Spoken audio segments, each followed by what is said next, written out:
తింటానన్న హిర్రే తింటానన్న హిర్రే తింటానా మధు ఎక్కడికి వచ్చినావు? ఎప్పుడు మనీ మనీ అంటే మనీతో ఏం చేస్తావు? నీ పైసలు కాలే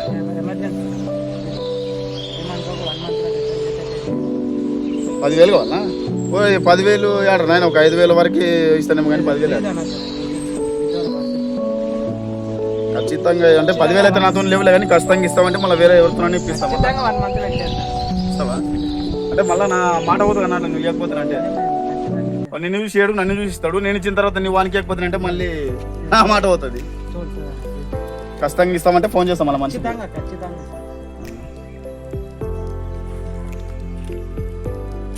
హలో రాము. హలో, ఇక్కడ కొద్దిగా 10,000 పైసలు కావాలి, ఇస్తావా? ఎవరికి? తెలిసే మనిషి అంటే మనకు నమ్మకం ఉండాలిగా. ఎవరు? ఇస్తాడు. ఇంకా నమ్మకం ఉన్నా లేకుండా నేను నన్ను చూసి నిన్ను చూసి ఇద్దాం కానీ ఆ ముఖం చూసి పూచి కాదు నేను ఉంటా. ఖచ్చితంగా ఆయన ఇవ్వకపోతేనంటే నేను ఖచ్చితంగా నేను ఇస్తా. సరే ఇస్తా. ఇంకా 10,000 కావాలి. 10,000? సరే, షూరిటీ నేను ఇస్తాను కదా ఖచ్చితంగా. ఆ మనిషి నేడేళ్ళు కూడా నేను ఇస్తా. ఇప్పుడైతే ఖచ్చితంగా అవసరము. నీ మీద నమ్మకంతో ఇస్తానప్పా నేను. మళ్ళీ తర్వాత మళ్ళీ నేను ఇస్తానే 10,000 ఆయన కూడా నేను ఇస్తానే. ఒక 20 రోజులు అన్నాడు కానీ 30 రోజులలాగా చూసి ఇస్తాను. 30 రోజుల తర్వాత దాన్ని ఇచ్చినమ్మని ఇచ్చేస్తాను నేను నీకు. సరే మధు, 10,000 ఆ పర్సన్కి ఫోన్ చేసి ఏమన్నా నీకు నీ అకౌంట్లో వచ్చినా చూడు. ఒకవేళ ఇచ్చినా ఏమని చెప్పినా ఫోన్ పే చేసినాడు చూడు, నాకు చెప్పిండు, స్క్రీన్ షాట్ పెట్టిండు. ఏం లేదు, చెప్పిన టైంకి ఒకటి ఖచ్చితంగా పైసలు. ఎందుకంటే మాట అవుతుంది మళ్ళీ, మాట మీద ఇచ్చాడు కాబట్టి మళ్ళీ నాకు ఇబ్బంది అవుతుంది. మళ్ళీ నేను ఎప్పుడన్నా ఎదురు పడ్డప్పుడు ముఖం లేపుతుంది నాకే ఆయనకి. నువ్వు ఇస్తేనే ఇంకోసారి దేవుని లేక డబ్బుల విషయంలో కాదు కానీ మంచిగా ఇది.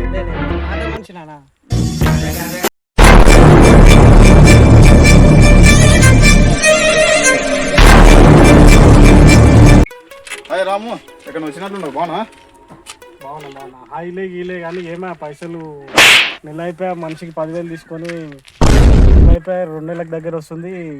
ఎట్లా ఇయ్యలేదు నీకు? ఇయ్యలేదు. ఆయన ఏం సంబంధం నాకు? నువ్వు సంబంధం. నేను నీకు ఇచ్చినా నేను నిన్ను అడుగుతా. ఆయనకి ఇస్తా అని చెప్పి ఇయ్యలేదా? ఇయ్యలేదు. అరే పాడగల ఫోన్ చేస్తావు.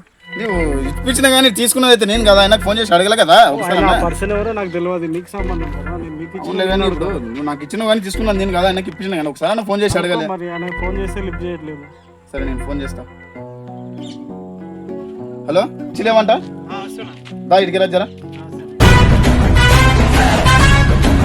చెప్పనా?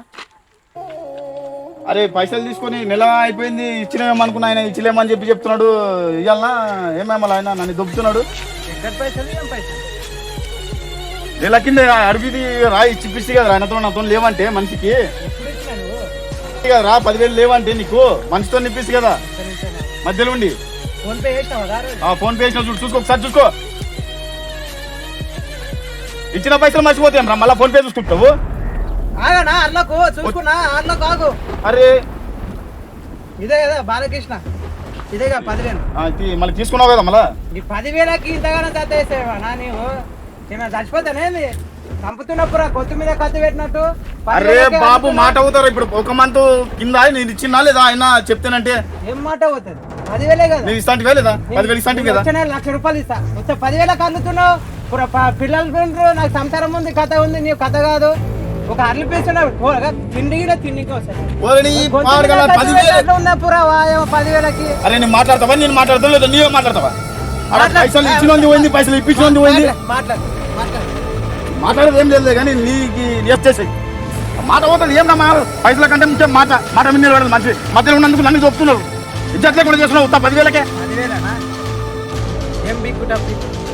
ఏంది?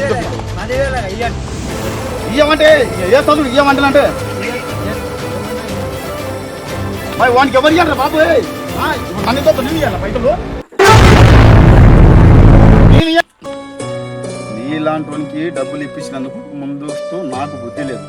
ఇప్పించేటప్పుడు వెనక ముందు ఆలోచించి వాడు ఇయ్యగలిగే శక్తి సామర్థ్యం మన లోపల ఉండాలి లేదా, ఇచ్చే వ్యక్తిత్వం మన లోపల ఉండాలి అని చెప్పి చూసి మరీ డబ్బులు ఇవ్వాలి. నాకు మంచి తగిన శాస్త్రి జరిగింది.